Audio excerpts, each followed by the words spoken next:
When I'm walking down the street. I do want to say to Doni and many of you in this room that over a very long career in this city, all of you have helped me and my colleagues tell the truth and to try to tell. I may not look like you and you me, but Take my hat off. I'm South Carolina, so I just. What does this event mean to you, Miss Peggy Moss? Oh, my heart. Happy 20th anniversary. My heart is about loving up on my sisters. Do you know what it feels like to have your sisters in the room? John. And dare to be different and unique.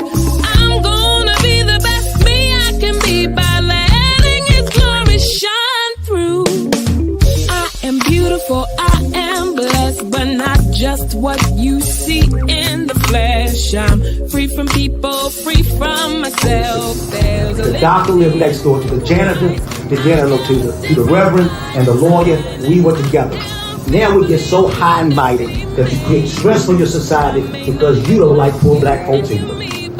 That's a health problem.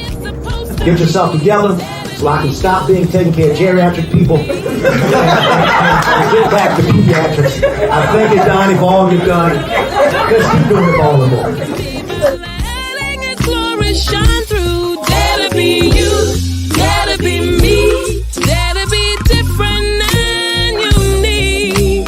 I'm gonna be the best me I can be by letting His glory shine through. And I dare you, I dare you, I dare you to be you. First name's Doni, last name's Glover. In it to win it for the long haul, baby. It's a beautiful day in the neighborhood. So, we recently hosted the Joe Mann's Black Wall Street Awards down in Hotlanta. And we held it at the Absalom Jones Center, Episcopal Center for Racial Healing, under the guise of Dr. Catherine Meeks, a very esteemed woman who services the Episcopal Church in a unique way. She's all about racial healing. If you've ever seen Dr. Jane Elliott, the white lady who talks about racism, if you've ever seen her presentations, well, Dr. Catherine Meeks has her own unique spin. And like Dr. Elliott, she don't play.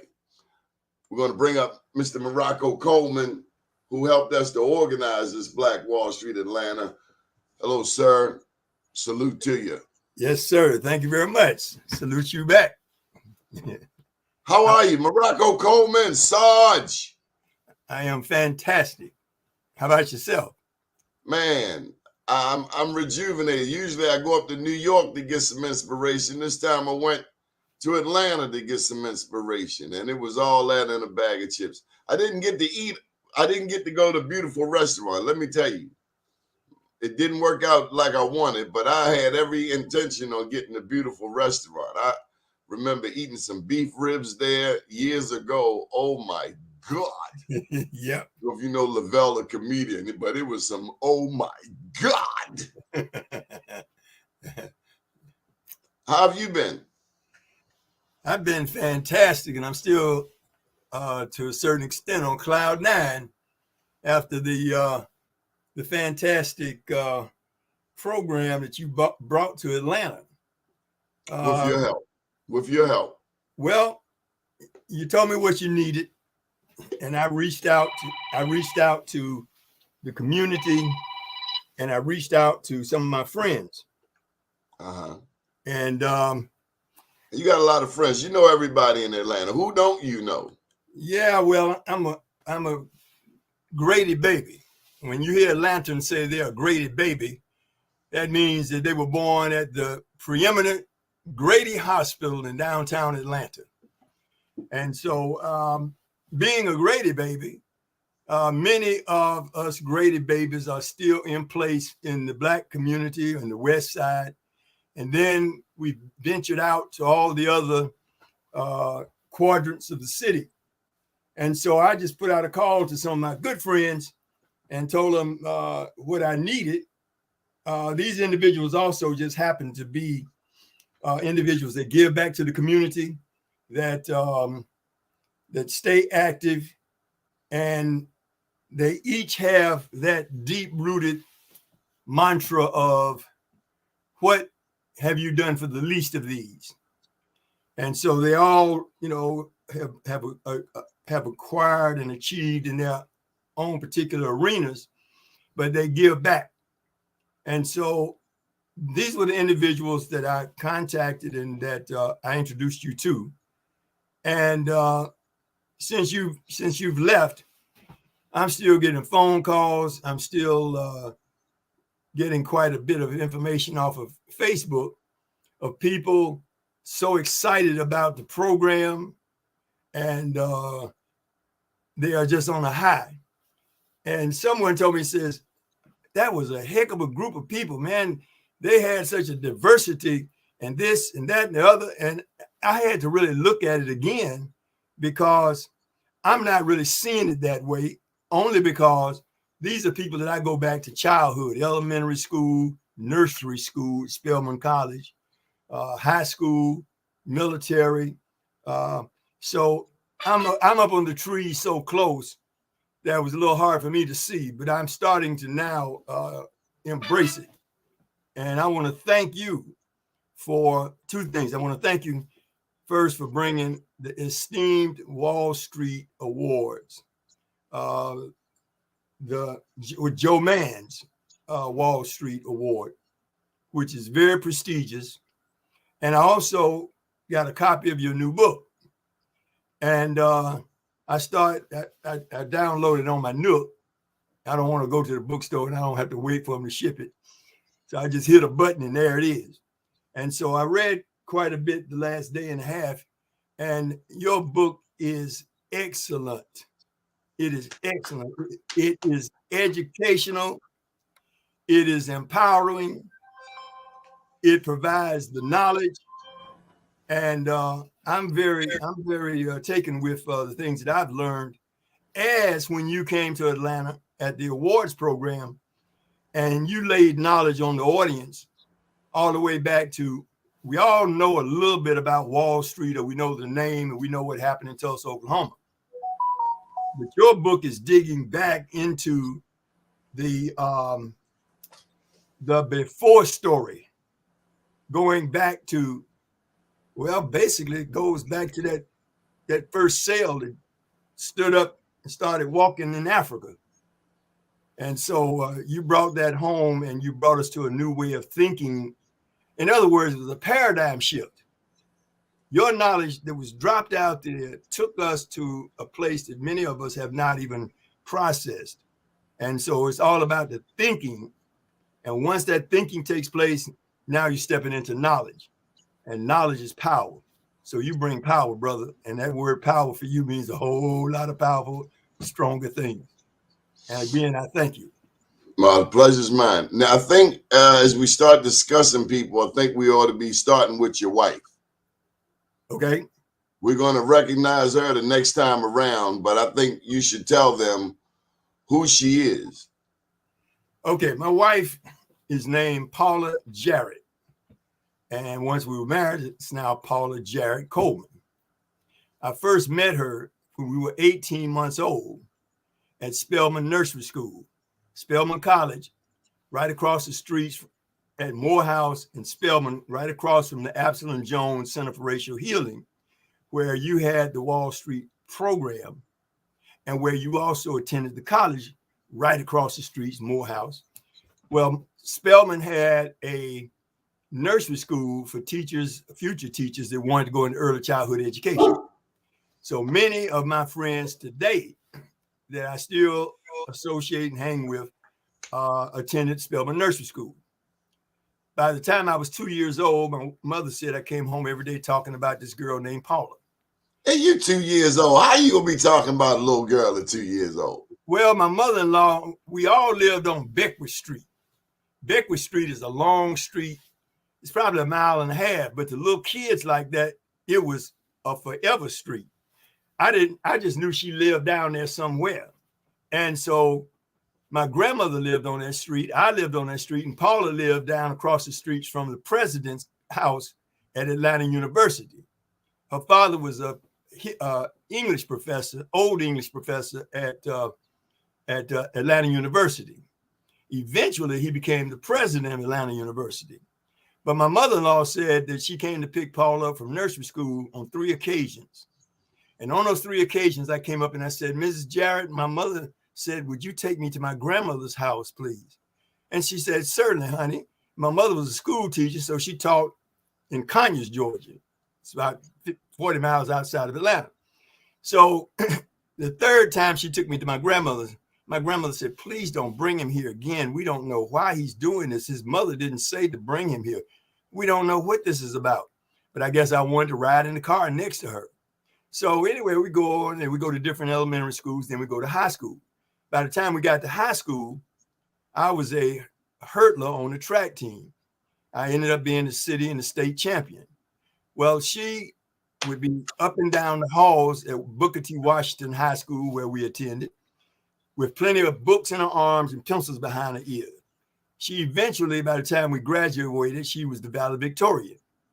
But me as a jock and her as a academician at that young age, never the twain shall meet. But my heart used to go pitter-patter when I would see in class and see on the halls.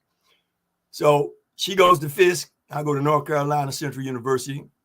And years later, she was working as the administrator for Harlem Hospital. And I've been all of my places. And so in 1990, she moved back to Atlanta. And one night, she was coming out of a place and I was going in. And we connected, we exchanged phone numbers. A year later, we were married. So we're celebrating our 31st wedding anniversary. And it makes a difference when you have someone that is truly in your corner and somebody that has some sense. Because that's what I need, is somebody to kind of be in my corner, but to be that alter ego. And so we're a team and we work together. So she ended up working as the administrator for Department of Family and Children's Services. She retired probably 8-9 years ago. I retired as director for the Georgia Department of Labor Office of Veterans Programs.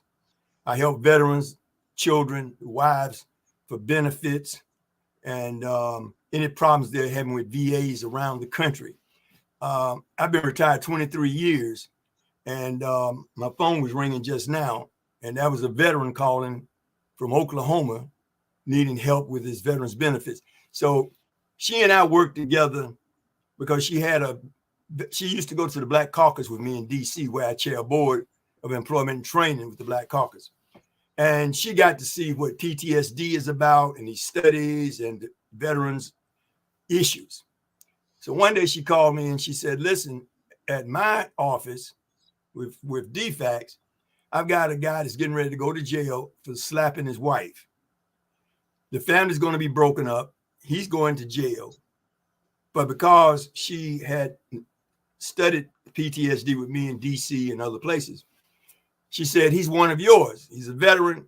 And I'm saying that he has PTSD. She got him to me. I got him to the Vietnam Vet Counseling Center. We got his issues addressed.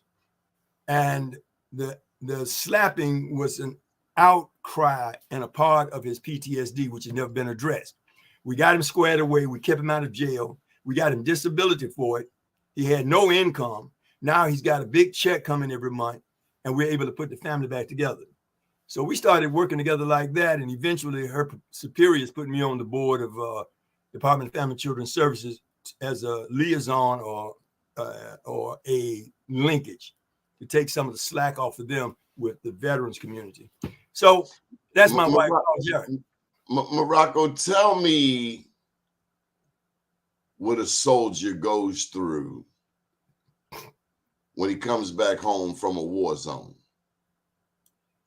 Well, I'll start first with Vietnam. I'm a Vietnam combat vet. I served in Vietnam on January 30th, 1968. I landed after 48 hours of being in Atlanta partying during the Christmas and the Thanksgiving, and I was on leave. And I'm looking at the TV, and they said 200 killed today in Vietnam. And I said, wow, I'm going to be there in a couple of days. And when I landed on the day that more people were killed than any other time in the war. I landed January 30th, 1968, and 10 hours after I got there was the beginning of the Tet Offensive. The Tet Offensive was the Lunar New Year. That's their New Year in January 30th. Our New Year's is January 1st. So the United States troops, I presume, were kind of slack because it's a celebration, and maybe since they're celebrating their New Year's, won't be too much fighting. Well, what they found out later through readiness reports was that the Viet Cong had been digging for 6 months. They had been tunneling underground outside of every major military installation all through up and down South Vietnam. So you landed on Hell Day. I landed on Hell Day. I'd been there 10 hours. I went to bed about 11 o'clock, and I kept saying, where are my weapons? Because I'm scared to death. And they said, well, this is a processing base.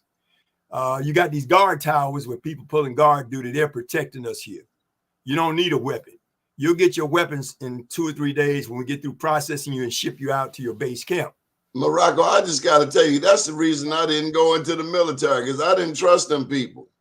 I didn't either, but I had a choice to either do that or go to Leavenworth. So, what'd you do to go to Leavenworth?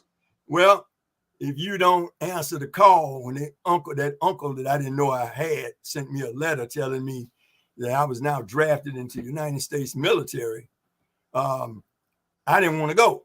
And I tried everything. I changed my local board. I was in college up in North Carolina, as I mentioned. So when they drafted me in Atlanta, I sent the local board and I said, hey, I'm in Durham, North Carolina in college. Put me on the board here in North Carolina. So they put me in the stack in North Carolina. Well, I moved up in the stack and they drafted me in North Carolina. I came home to Atlanta the next day and said, hey, I'm back in Atlanta. Transfer my board back to Atlanta. So I go back in the stack here. I did that 8 times. On the 8th time, I was back in college, and I was like I said, I was a 400-meter hurdler and a high hurdler, and I had they were on your case. Yeah, so they drafted me again in North Carolina, and it had an attachment from General Hershey from the local board, and General Hershey says, I don't care where you are at the end of this semester in January, you are coming into this man's army. And so I went ahead. My option of not going was now to be sent the MPs to my house and pick me up and now charge me with sedition and all kind of other things. So I went ahead. And there's somewhere in there you got involved with SNCC. Yeah, because before that happened, in my freshman year, when you turn 18, we all have to go to a local board and register for the draft. That doesn't mean you're coming in the military, but when you're 18, you have to register. Some folks selective service. Yeah, selective service. Some people never called. So I came home to Atlanta for 2 days. I went down to the board and I registered. All my buddies were there. Guys that I know that were outstanding football players have on panties, and they're trying to get out of it. And some of them did get out of it. Some drank things all night long to mess up the system. And so I wasn't that lucky. And so I left. I'm going back the next day to North Carolina, back to school. Well, I said, let me go to Pascal's, the esteemed Pascal's restaurant, and have lunch. So I'm sitting in Pascal's and I looked out the window across the street and there was a sign saying SNCC headquarters. I said, the military might try to get me one day. I'm going to join a subversive organization like SNCC, and they won't want me after that. So I go in, and there were 3 guys standing around. And I said, I want to join, and they talked with me and everything. And I finally agreed with them, and they gave me papers to sign. I signed the papers. Just as I finished signing the papers, it came on the radio that a white cop had shot a black man in the back in Southeast Atlanta. So these three guys looked at me. They said, listen, the pigs have our driver's license. We got a van outside. If they see us driving that van, they're going to lock us up. Do you have driver's license? I said, yeah. They said, okay, your first official duty for SNCC is to drive that van and get us there.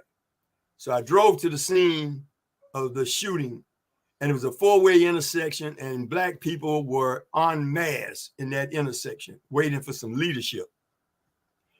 The mayor, Ivan Allen, was up on the top of the police car, and he said, let us go down to our new Falcon Stadium and sit on the steps and talk about this.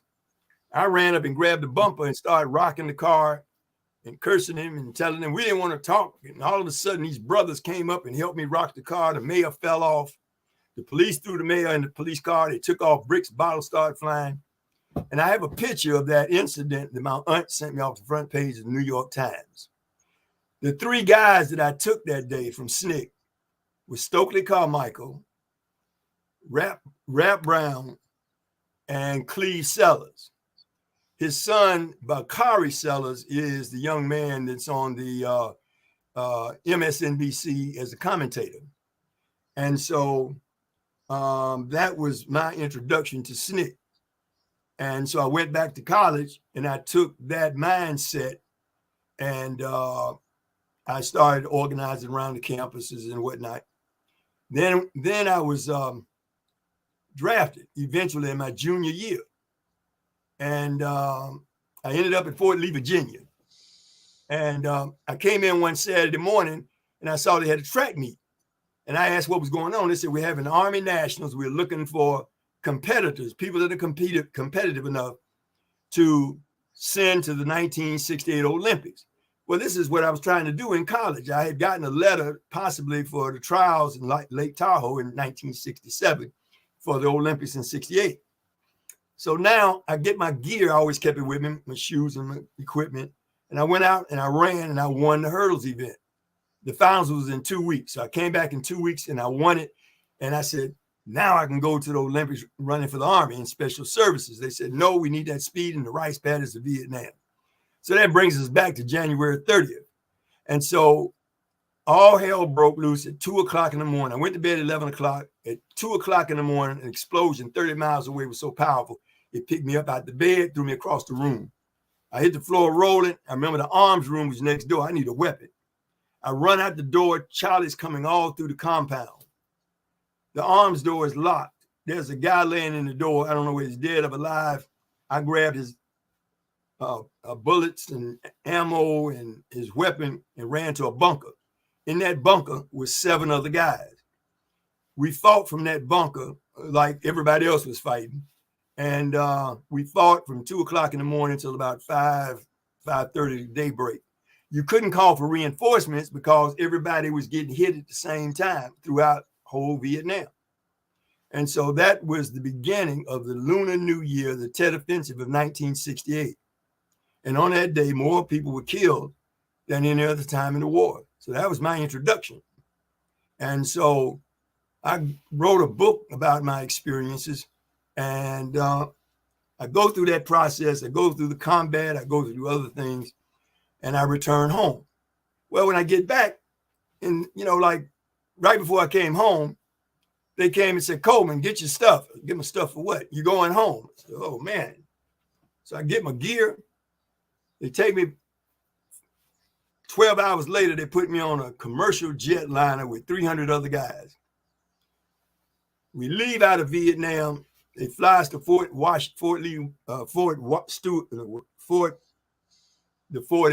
Washington State. Snow and ice is on the ground. I got on jungle fatigues and no underwear because I've been in the jungle in 110 degrees heat. And the ice and snow is up to my waist. So I had to process, get clothes, get my orders, get all the things. And so now, once I process, they fly me to Chicago and now fly to Atlanta.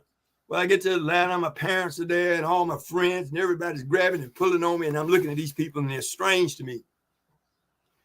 I just left a killing field. Now they programmed me when I went over. The spirit of the bayonet is to kill, all the things to keep you alive. In less than 48 hours, they plucked me out of Vietnam, didn't deprogram me, put me on a plane and dropped me back in Atlanta in less than 48 hours. And so you don't have any counseling, you don't have any therapy, you don't have no debriefing. The Army doesn't need you anymore. Well, in my case, I still had 1 year to do, and I ended up being stationed at Fort McPherson. That helped because Fort McPherson was like 15 minutes from my house. So it was like going to a job every day from 7:30 until 3, with the weekends off and everything. So I was going with life and trying to catch up with my peer group and get the house, the Woody station wagon, and the picket fence, and trying to catch up because my peer group is going on while I've been in war. And so I got different jobs and whatnot and thought everything was good. And so got married, had a child, and 10 years later, I went through a divorce because my wife couldn't understand me. I was drinking. I was a functioning alcoholic. And what I didn't know was that the ravages of war were eating me up. And I didn't realize it. The only thing I know is I can't sleep. I don't like crowds. I don't like this. I don't like that. And I realized years later that those were all the symptoms of PTSD. But many of us, in order to go to sleep and to make these nightmares and flashbacks go away, we're either dropping, popping, snorting, drinking, shooting something to get that off of us. And so I ended up homeless for 2.5 years. And while I was on the streets of Atlanta, I knew every drug house, every liquor house, every drop and dive. And it was like 2 years of survival. So it was back in Vietnam. I was back in jungle mode. People say, how did you survive out there? I'm back in the jungles of Vietnam, and it's all about any means necessary. And so I went through all of that. And then one day I took a drink, and that drink doubled me over with abdominal pain. And that pain was so bad, I couldn't take it. So I go to the hospital. I go to the VA. I went in that VA hospital. I found out later when I walked in those doors and they checked me and my blood gases and my blood and everything to see what was going on with me. They gave me 2 days to live. I ended up in that hospital for 10 months. In the third month, all they could do was put a tube down in my stomach and pull off the amylase, which is an acid that digests your food. It was digesting me because my pancreas was so exacerbated it couldn't close. For an average man, you eat a hamburger, it spits out 125 milligrams of amylase to break that hamburger down. My pancreas was wide open and it couldn't close it. It was spitting out 3,500. So it was digesting me. So you can't eat anything. So all they can do is put a tube in your stomach and pull that stuff off for 24 hours and put an IV line in your arm and give you 100 milligrams of morphine every 4 hours. So I did that for 8 months. By the third month, I weighed 89 pounds because I can't eat anything and it's pulling out my life forces. And so in the 9th month, not only am I a dying alcoholic, but now I'm a junkie because they got to give me the pain medication. So in the 9th month, I was laying in the bed and the only light on in the room at 2 o'clock in the morning was at 1 o'clock in the morning was the television. And all of a sudden I didn't call for the dope. And then I didn't call for it the next time. And so for the first time in 9 months, I was lucid. And I said, well, wait a minute, the pancreas does this and that and the other and blah, blah. I said, hell, I'm dying. And I was terrified. And all of a sudden I saw this dark, ugly place with fear and trepidation. And it was drawing me into it. And I'm terrified. And a nurse that never really said anything to me, and I never said anything to her, it was just bad karma between us. We never said anything wrong to each other, just bad energy. She was standing there patting my hand, and she gave me a big wad of tissue. She said, it'll be all right, son. And I said, what is she talking about? And I realized water was pouring out of my eyes. Then I said, ma'am, can you find me a Bible? She said, certainly. So she goes to get the Bible, and in this room, dark room from the TV, came this blind and white light. And this blind and white light, a voice says, this ugly place that you're being pulled into is the road you're on. This light is what I offer you. What do you choose? And it was gone. She brought the Bible back. And yeah, I've been to the university. So the Bible is written in 5,000 languages, 2,000 different dialects. It's like in French, you say, I love you. I say, je aime vous. Idiotically changed up, it means you love. So you lose translations with my brilliance. That's the Bible. And I remember my grandmother always said, to find the answer, just open the book and the answer's there. And I open it and it says, in order to conquer the mountain, you must first have faith the size of a mustard seed. I said, well, I must have faith the size of a mustard seed because I'm seeking, I'm searching.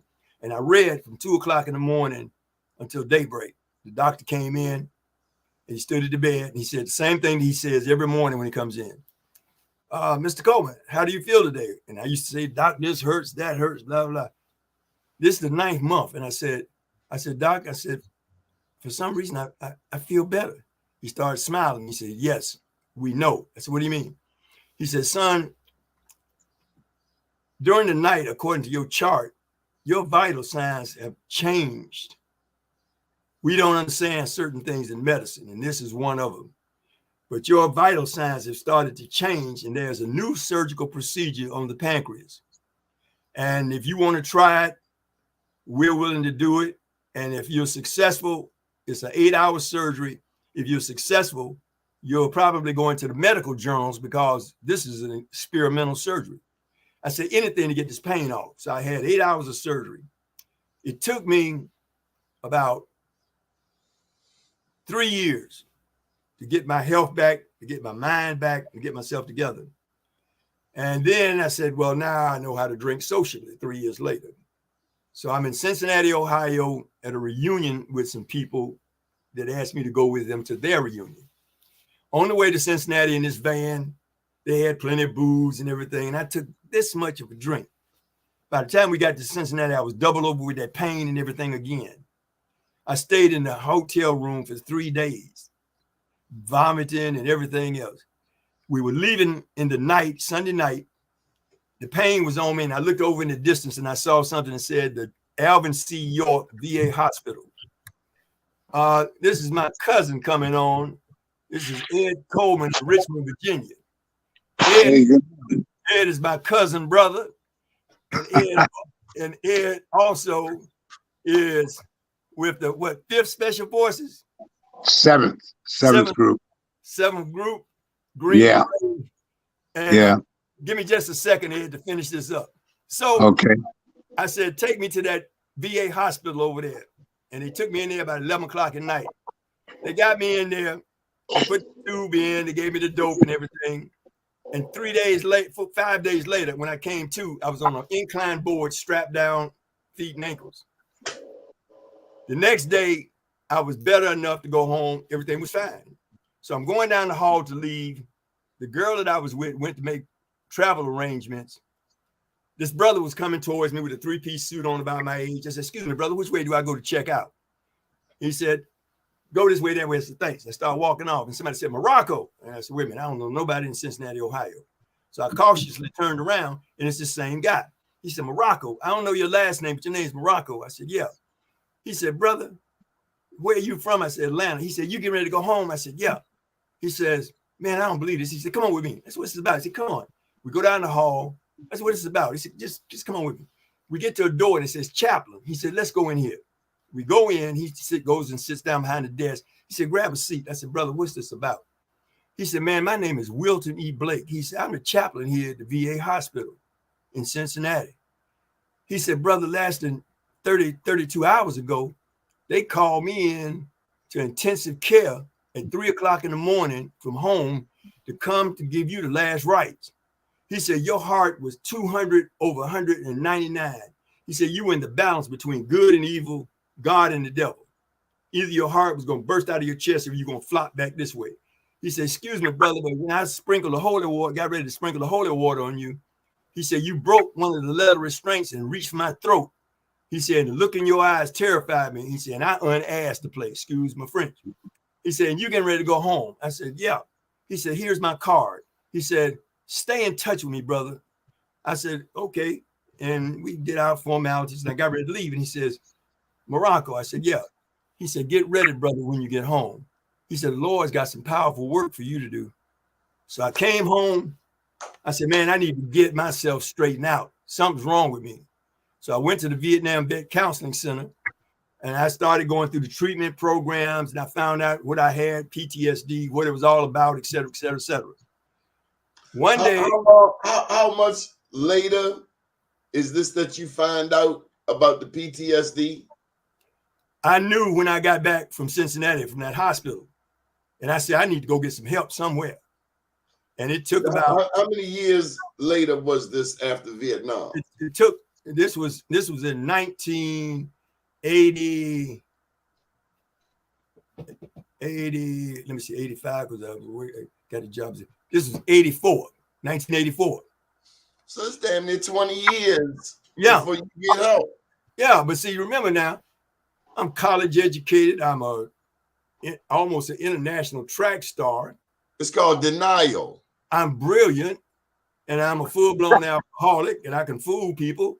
And so the devil had me, and I was the Pied Piper. Because when I was out there in the streets for 2.5 years, people would say, that brother right there, boy, can talk that talk, man. He can hustle up the money for our drink. And so everybody wanted to hang with me, and they're following me because I'm going to get my drink on, and I'm going to get people. I'd say, walk up to these professors from Morehouse that would come to the liquor store. Excuse me, sir, blah, blah, blah, blah. Yeah, here you go. Man, we're going to hang with him. So I was the Pied Piper. There are guys now at Lincoln Cemetery that were hanging with me. So the devil was using me as an emissary. And I finally got my head together and realized that the Creator wanted me as an emissary. I ended up getting a job with the State Labor Department as a veterans rep. And sitting at my desk, the first time I knew for the second time in my life what the mission was. The first time the mission in Vietnam was stay alive and get back home. Second time, my mission now is to sit at this desk, and everybody that sits down at this desk, you take care of them. So everybody that sat down either had drugs, alcohol, homelessness, the big leg girl and gone, or PTSD. So I was a Full Metal Jacket with a PhD in all the ravages of post-traumatic stress. And what is Full Metal Jacket? Full Metal Jacket means that you are strapped down 360 degrees. Your perimeter is covered at all times. You're on alert, and ain't nothing coming in your perimeter because it's all about staying alive. The enemy is outside that perimeter. I still walk with that today. Wherever I go, wherever I step. The other night, we were in the Absalom Jones Center for Racial Healing. I was in Mrs. Meek's facility, but everywhere that my feet touched down, that was the beginning of my perimeter. And I don't let nothing inside this perimeter that can hurt me. That's one of the byproducts of PTSD. So some of the things about PTSD are good. When I go in a place, I look for windows and doors and ways out. The building might catch on fire. I need to escape. So you're always thinking about survival. And with my wife, it's all about protecting her. All right, so look here. Time is going to get away from us. You better get Edward Coleman in here for this hour. Get up. Yes, sir. Hey, cuz. How you doing? How you doing? Morocco. Good. It's amazing how, thank you, Don. It's amazing how we have such a primitive, the lifestyles are so in sync. And we didn't meet until we were in our 40s, I think, both of us. But, and met by accident. Don, I think you heard the story about how we met when I had the chance to visit with you the last time, right? But, you know, when you meet somebody, you at somebody's house staying as a guest, and you tell this individual that you met over the phone to come and meet you face to face, and the person opens the door and says, "Oh my God, he didn't make two of y'all." Morocco and I are almost twins, but it's good to see you. It's good to see you, Rock. And I see you telling your story, and it's just amazing. When I say amazing, I mean our stories are so parallel for two people who didn't know each other until all of this had transpired. I started out with the 101st Airborne Division, and I met my company commander after going through him being regulated. Oh yeah, airborne. I was a comm center specialist. Back then, crypto was just coming out.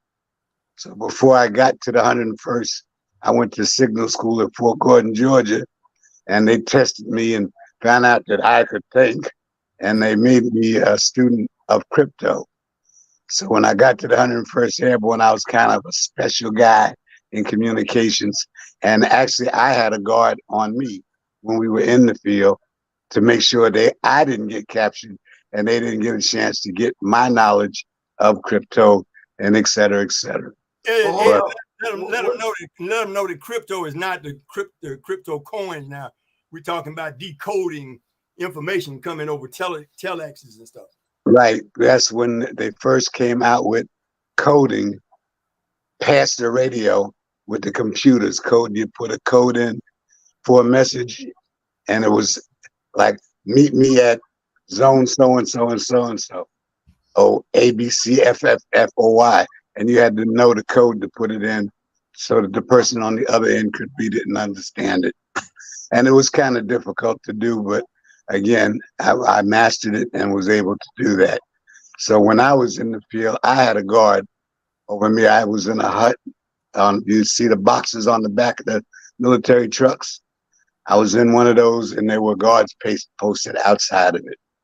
Now, as far as firefights and things like that, when we got into that, I did have to get out and do it. But my injuries came in riding in the back of a Jeep, and we went around a curve on one of the mountain roads, and it blew and went through the air about 60 feet, hit the ground, did a perfect parachute landing, and the Jeep fell on top of me.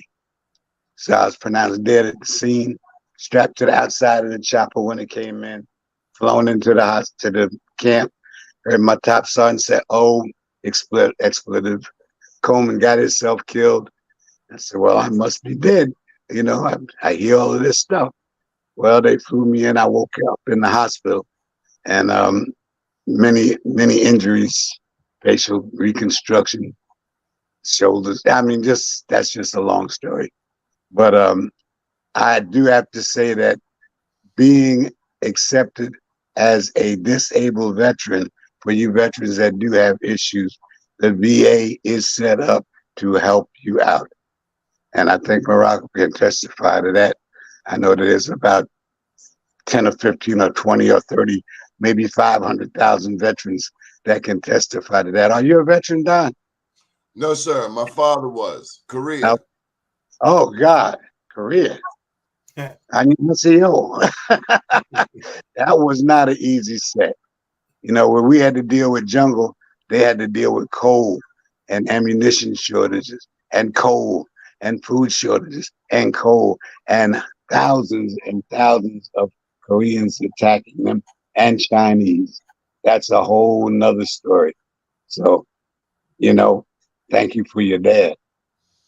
Well, no, thank both of you for our service. Would you recommend the military for young people today? Absolutely. 100%. If you want to go to college, if you want to go into anything training wise and you can't afford it, go into the military, pick the career that you want, because every career that's in civilian life is in the military. Go through that training program and when you come out, go apply to college. Not only will they pay for your education, they will pay you to go. Now, what about the spouse? What about her? I was married the first time for 32 years. And my first wife developed lung cancer and died. I mean, it was heartbreaking. And, you know, I mean, we were the model couple. Charlene, listen to me. I'm getting my wives mixed up. I love them both. But Ed and Brenda. And then when she died, I mean, I thought I would be the one to die and leave her. But I died. She died first. And then I met Charlene, who you happened to meet. And, you know, over the years, took us 5 years. And we wound up getting married, and we've been married for over 20 years now. So it's a perfect match. She's very understanding because I still have some issues myself. And I still can't have anybody walk up behind me. I still do go to the range and shoot, make sure I keep my targeting right. And I still follow everything. Plus, now Morocco had his involvement with the Veterans Association. We talk about the 369th. Harlem Hellfighters. Harlem Hellfighters. The Harlem Hellfighters. Yes. Well, I had the privilege of being accepted as a member of the 369th Veterans Association in New York City. Thank you very much. I became the district president for Nassau County, and then I became national vice president.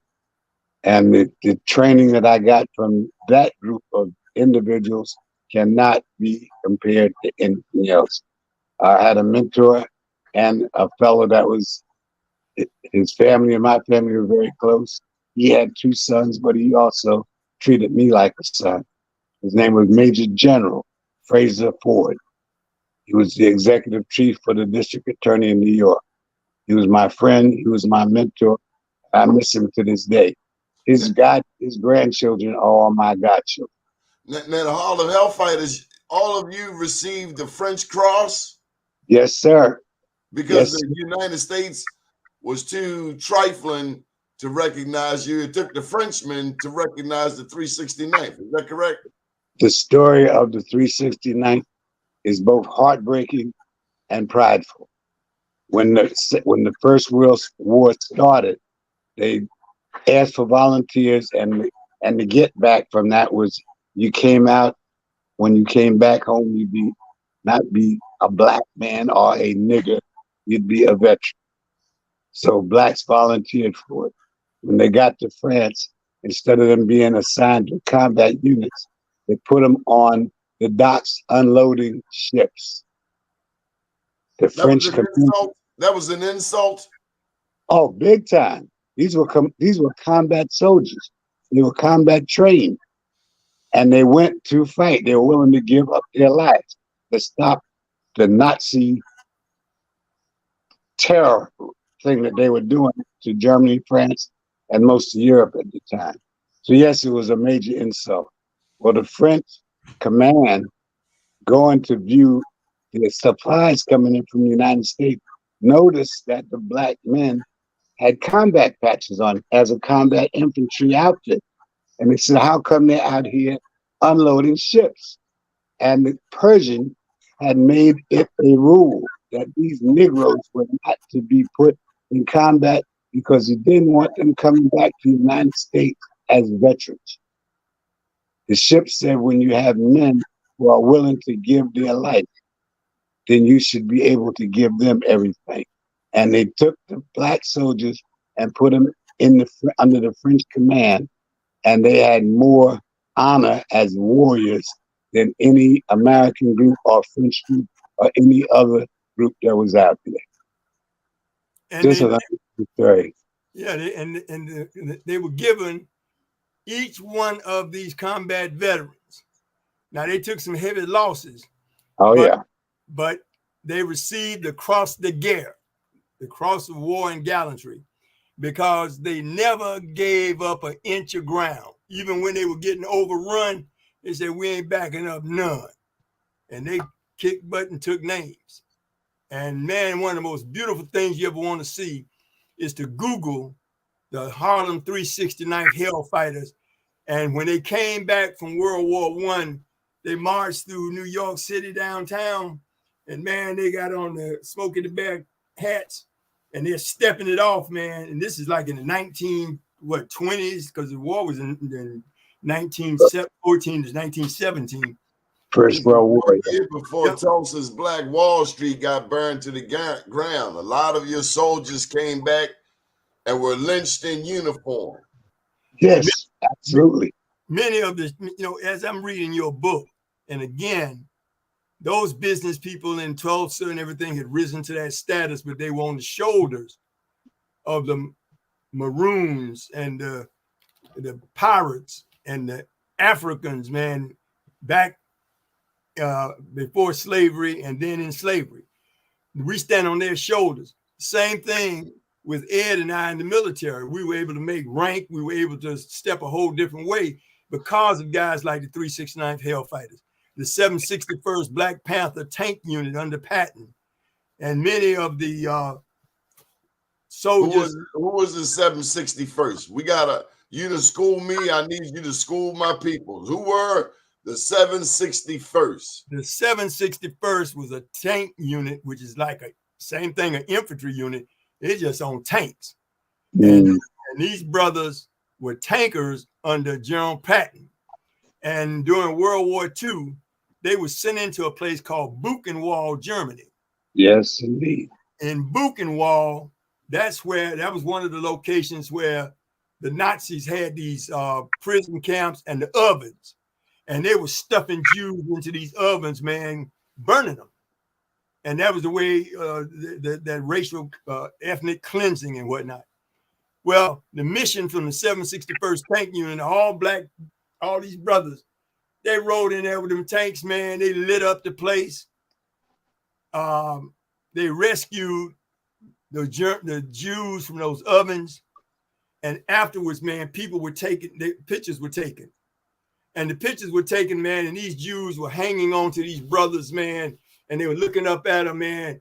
And one Jew said, I looked up and saw him coming here on that black tank, and I thought he was a god.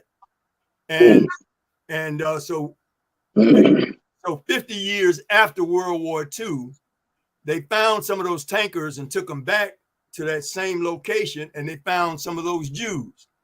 And they matched them up to the pictures that were taken back in 1943 and 44. And they were side by side, and then you had the pictures when they were back there 50 years before.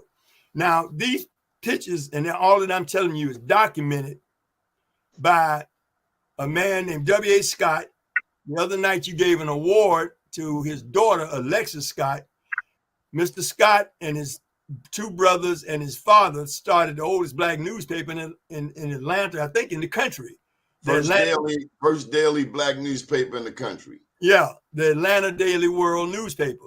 His daughter eventually took over when everybody died out. She took over as the editor and then became an editor for the Atlanta Journal-Constitution. But her dad was a photographer from his home business.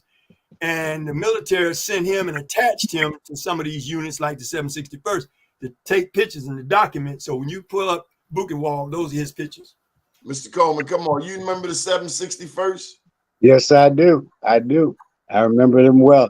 I kind of studied military history because of going in the military when I was 17 years old. So when I did come out and had enough sense to pick up books and read and learn a little about what I was involved with. But, if you go and you study Black history and you study the military, you find out that the two are co-joined all the way back from when the United States was first being explored and whatnot. You had Blacks military, the cavalry that fought Indians, but also became part of the Indian tribes themselves when they found out that the reason they were trying to kill them and whatnot was because, again, of racism. So you had the 9th Cavalry that became part of the Indian nations themselves. And that started the whole concept of Blacks being in the military. Well, Mr. Coleman, what do you have to say about the Blacks in America who fought for the British? I think that it has to be documented that we are a nation of warriors. The Black race itself is a nation of warriors. We came from Africa. We came as warriors, even though we were put into slavery. We fought slavery. Blacks fought slavery from the very beginning, even though slavery in Africa was nowhere near slavery in the United States. Now, you mentioned the first war. So the Revolutionary War, Delegate Tiger Davis, who introduced me and Sarge here, told me about the 1st Rhode Island Regiment. Said that they tipped the Revolutionary War, a mostly Black regiment. Yes, they were. And, you got to remember back to the first person killed in the American Revolution was a Black man. Was it Boston? Crispus Attucks. Okay, the very first man. So you had Blacks then. You had Blacks in the Civil War that fought on the side of the North. You also had some that they tried to get to fight on the side of the South. But most of them, when the combat started, would slip around and get on the side of the North and fight and leave. So the military, if you're asking me what do I think about the military today, I think it's an excellent opportunity for young people who don't have the option to go into college. Now I'm gonna go deep on you. What happens when the soldier comes home from war, whether it's the Revolutionary War, the Indian Wars, the Civil War, World War I, II, Korea? What happens when that black soldier comes back home?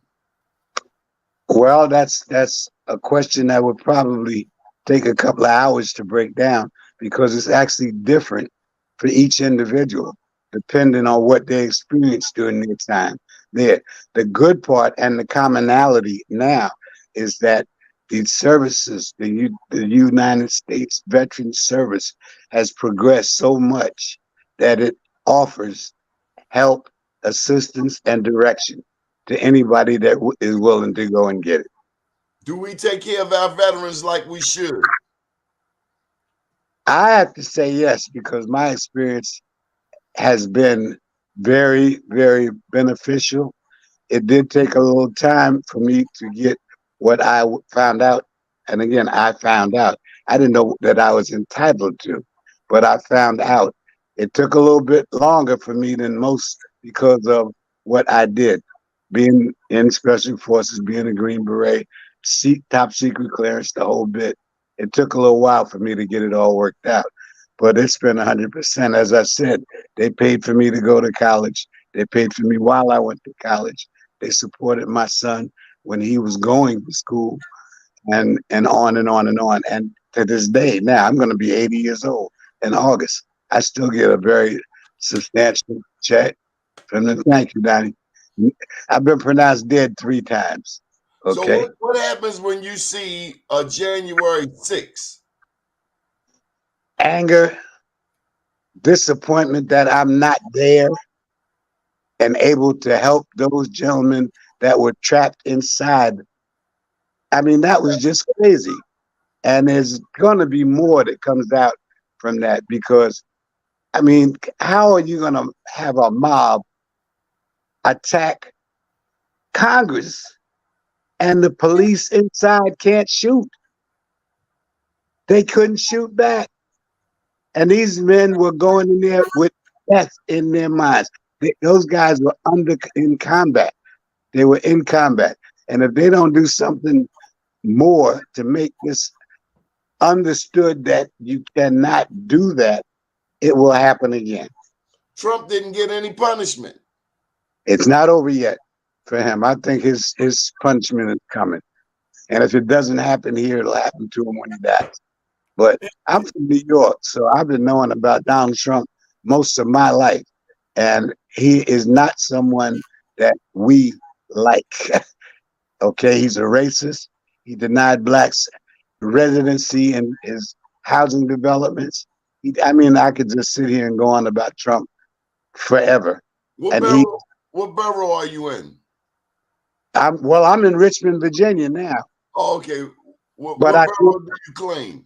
I grew up in Long Island, Nassau County. Strong Island. Yes, indeed. Strong Island. You're absolutely right. Went to Hempstead High School. And when I came home, I got married. I lived in Queens, New York.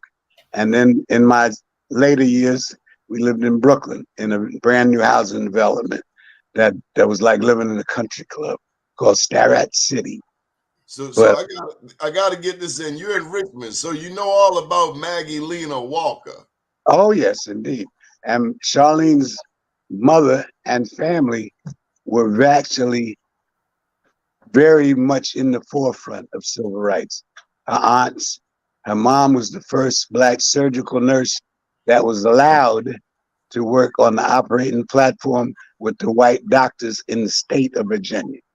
So you know that New York had Black Wall Street before anybody. Over there in Weeksville on Buffalo Avenue, you had the Weeksville community, founded by James Weeks, and then you had Seneca Village in between 82nd and 89th.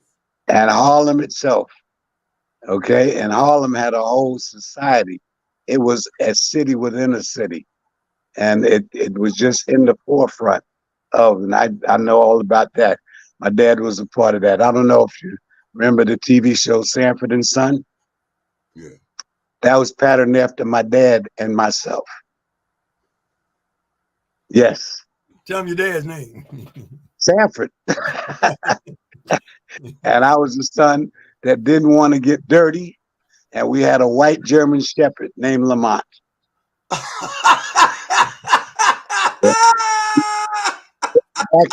Back in the day, as they say, they had resorts up in the Catskill Mountains. And white people went up for their resort time and whatnot. Blacks had resorts. You remember Peg Leg Bates? You remember the entertainer Peg Leg Bates? Yeah. He had what? A Dr. Jive, who used to be one of the top radio disc jockeys in New York. He had a resort. And there was a Jamaican named Jimmy Walker who had the top resort in the Catskill called Paradise Farm. And my dad used to run the Paradise Farms. And he ran the beach house setup. And all the black entertainers used to come up there for their vacations, for the weekends. The black churches used to come up from Harlem. All the entertainers. When I say all the entertainers, Sammy Davis Jr. used to come up. And when he came, he'd always come to the beach house where my sister and I were. And he was, I don't, remember when he used to do his tricks with his 6 guns? He used to give us his show with the 6 guns. And he was amazing. But in the evening, Red Fox, Slappy White, Nipsey Russell, all of those guys used to sit around the table gambling.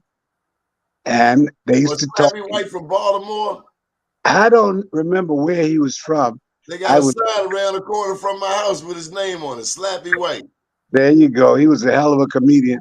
I was so young, I did not understand the nature of the jokes that they told. But as I got older and I thought back, I said, man, no wonder they were laughing so hard. But there were musicians that hung out up there too. And Nat King Cole used to come up with his wife and his daughters. And we would all, it was like a party all the time. And I was 12, 13 years old. And then when we moved down to New York, down to Long Island, my dad the people that were guests up at the farm lived down in Hempstead, Long Island. Bud Johnson, just a bunch of them. I can't even remember back all of the names now. But if I called the names, you would know them. Okay. And Bud Johnson was a sax player.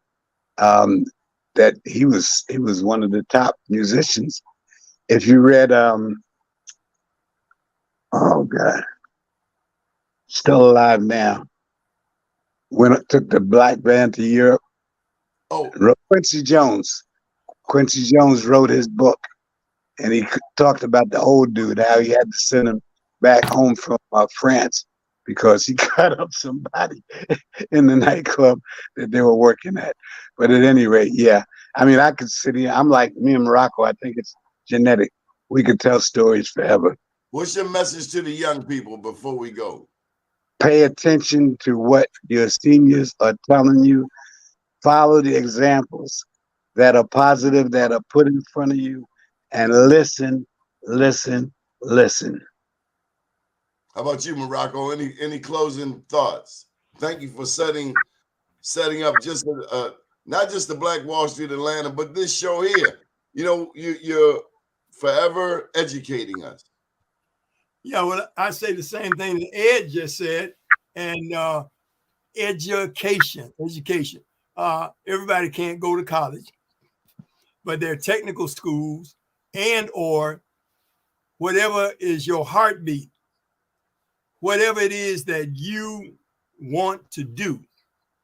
If that dream is strong enough within you, then study and read up on that position, and then look for those like Wall Street. The Wall Streets are all over America.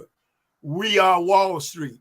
And you look and you find that Black Wall Street. Black Wall Street. And you find that Black Wall Street entrepreneur historically, and look at how they laid their foundation and how they stepped with it. Follow your dreams. Now, there's a big deal going on in Atlanta. A sister from New York City who happened to be very successful paying $8,000 a month rent for her offices in Manhattan, decided that she wanted to look someplace else and stop giving all of her profits away. So she bought up all of this property in Atlanta and now is building. Rock, you familiar with it? What's going on downtown? She bought a blighted area and is constructing office buildings, meeting buildings, the whole bit. And she got so involved with that that she said, it's time for us to have our own place to go for vacations, for conventions, and so on. So, bought 1,000 acres of land in the Dominican Republic. Wow. 1,000 acres. And it's developing now as a resort area, golf courses, vacation spot. So she said we should have a place to go other than the place that we can go 1 month out of the year, talking about the Cape. Well, I got to just slide this in there. Morocco, you pushing education. My daddy said the best form of education is travel. Absolutely. Yeah. Absolutely. And I will tell you this, Joe, listen, I have been blessed to travel literally all over the world.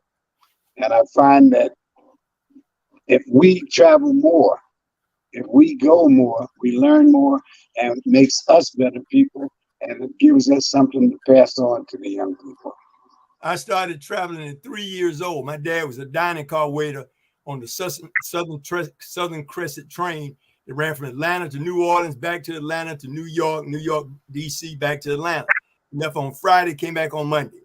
I've had a pass most of my life to ride the train, and I've got relatives all over the country. So at 3 years old, every summer, I was going somewhere. My uncle in D.C. every summer when I'd go, he was the president of the Red Caps at the train station, but he was also the numbers man for Southeast D.C. Uncle John, every year when I got there as a kid, would block out 3 days and would take me to the Smithsonian Institute. Those were some of the greatest foundations that I've ever had, man, and the knowledge and everything. Again, that knowledge, just looking at the history and traveling all over the country. And like Ed, I've been, all over the world. And like you, Donnie, I wrote a book too. My book is Coming Full Circle. And in my book, I tell some of the stories that I've shared with you today. And I've also got some heavy caveats in there. Oh, and by the way, Donnie, the second thing when I've opened today, and I told you there were 2 things I wanted to thank you for. One was the Black Wall Street Award, and the second one was for including me in your auspicious book. Oh, you saw your name. Well, very good. Listen, you keep up the great work that you do, Donnie, and have us back. We can talk for hours. Okay? He knows Tiger. He knows Tiger. Ed's on my committee in D.C. with the Black Caucus, and so he knows Tiger Davis. Yeah, I do. And again, thank you again for having us on and talking and whatnot. Charlene's book, I think you did get your copy of it. With my battle with COVID, I'm still hooked up. Still got that, but I'm in a whole lot better shape than I was the last time. How long were you in the hospital, Ed? I was unconscious for 6 weeks, and when I did come to, I was in another 3.5 months. So they wrote him off. They wrote him off. They tried to, but my wife wouldn't. I'm still getting over how they had you strapped to the helicopter on the outside of the helicopter. Oh yeah, man. Listen, man. Amazing. I was like, I'm dead. If I'm dead, how come I don't? I landed. They said, oh shit, Coleman got himself killed. And I'm like, if I'm dead, I kept saying, if I'm dead.